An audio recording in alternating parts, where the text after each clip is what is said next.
Good morning, everybody. Welcome to another Daily Market Report brought to you by Mike Bjork. Today is Wednesday, Ump Day, and it's April 15th.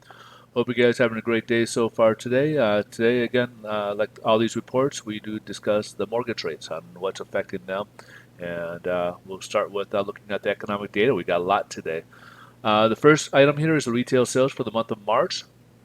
So back in February, we had a drop of 0.4%, and forecast calling for March of 7.1%, and it dropped even further, dropping 8.7%. So pretty big, steep decline, which is, we're starting to look at these reports from March and April as to the true numbers we're going to be looking at and how sharp things will be dramatically dropping. Now, when you take up big ticket items like autos, sometimes these autos can obscure the numbers due to their high numbers. So let's take a look here. We also had a 0.4% drop in February. However, it didn't drop as much in March. As you can see, the forecast was calling for 4.7, and it came near there at 4.5% drop in the month of March. Now we got with the Empire State Index. This gives us the manufacturing data out of the New York region. So we had a pretty steep drop here, decline of 21.5 in March, and April a much steeper drop at 78.2. So pretty sharp right there. And then we got industrial production. We were at a 0.5% increase for the month of February. However, in March, different story. Forecast calling for a drop of 4.1%, and it dropped a little bit further at 5.4%. And we got capacity utilization. This was at 77% back in February, and March was supposed to drop down to 73.8, and it further dropped even further down to 72.7. We got business inventories. Back in January, it dropped 0.3%, and February continued that trend at dropping 0.4%.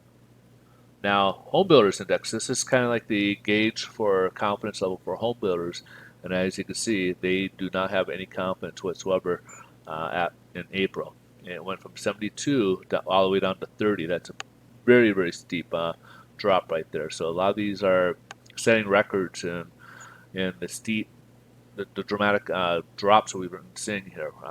These were, like most recession stuff, it's kind of gradual, where this was like overnight. We also had all these huge drops and everything. So then later today, we get the Fed Beige Book.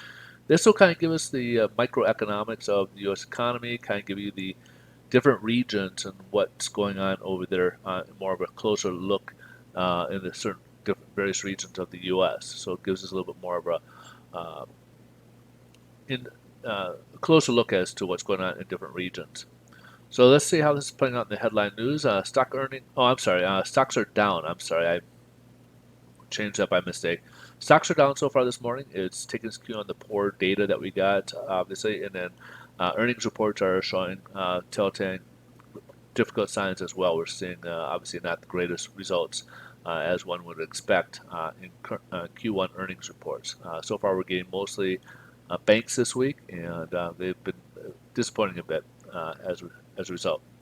So let's jump to see how this is playing on the bond market. Bond market's up about 20 basis points, which will translate to a little better pricing in mortgage rates. So mortgage rates should be a little bit improved today, which is obviously a good sign.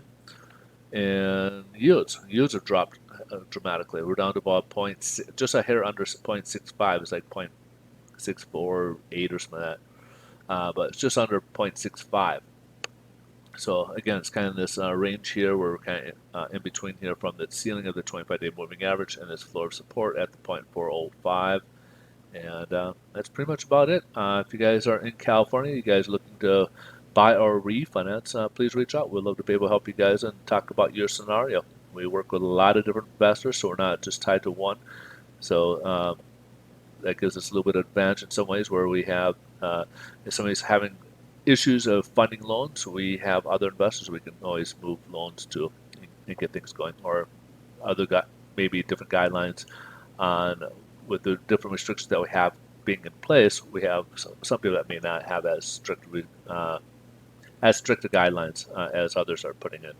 So the best way to reach me is either direct message me or email me. My information's in the bottom red. And if you're on the social media, of course, you can direct message me from there.